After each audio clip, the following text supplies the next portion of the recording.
Hi అండి. మేము ఊరు వెళ్తున్నానని చెప్పాను కదా! స్టార్ట్ అయిపోయామనమాట. మేమందరం క్యాబ్ బుక్ చేసుకొని రైల్వే స్టేషన్‌కయితే వెళ్తున్నాము. సికింద్రాబాద్ నుంచి పాలకొల్లు వెళ్తున్నామండి. మా అమ్మ వాళ్ళ ఊర్లో జాతరుందిప్పుడు. ఆషాఢానికి ముందు అక్కడ జాతర చేస్తారండి. ఆ జాతర కోసమనేసి మేమందరం అయితే వెళ్తున్నాము. మా నాన్న, మా యమ్మ, ఇంకా పిల్లలు, నేను మేమైతే వెళ్తున్నామండి. సరిగ్గా స్టేషన్‌కి వెళ్ళేసరికి మా పిన్ని వాళ్ళు కూడా కలిసారు. వాళ్ళు కూడా హైదరాబాద్‌లోనే ఉంటారండి. వీళ్ళే కాకుండా ఇంకా మా ఊరి వాళ్ళైతే చాలా మంది కలిసారండి అక్కడ.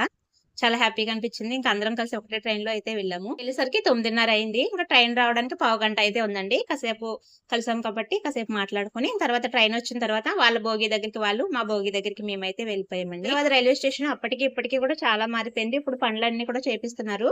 ఇప్పుడైతే బాగా డెవలప్ అయిందండి. మా అమ్మ వాళ్ళ ఇంటికి నేను పోయినసారి జాతరకి వెళ్ళాను. అంటే 2 సంవత్సరాలకొకసారి, 3 సంవత్సరాలకొకసారి చేస్తారండి జాతర. ఆ జాతరకైతే వెళ్ళాము. మేమెళ్ళవలసిన ట్రైనయితే వచ్చేసిందండి. నర్సాపూర్ ఎక్స్‌ప్రెస్.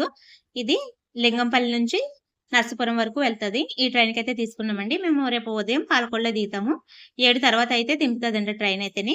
ట్రైనొచ్చిన తర్వాత ట్రైన్‌కైతే ఎక్కేసాము. మా సీట్‌లోకైతే ఎళ్ళిపోయి స్లీపర్స్ తీసుకున్నాం గదా! ఇంకా ఎవరి సీట్‌లోకి వాళ్ళైతే ఎళ్ళిపోయి పడుకుంటున్నామండి. మాకైతే కిందే వచ్చింది సీటు. మా అమ్మ అయితే పడుకుందండి.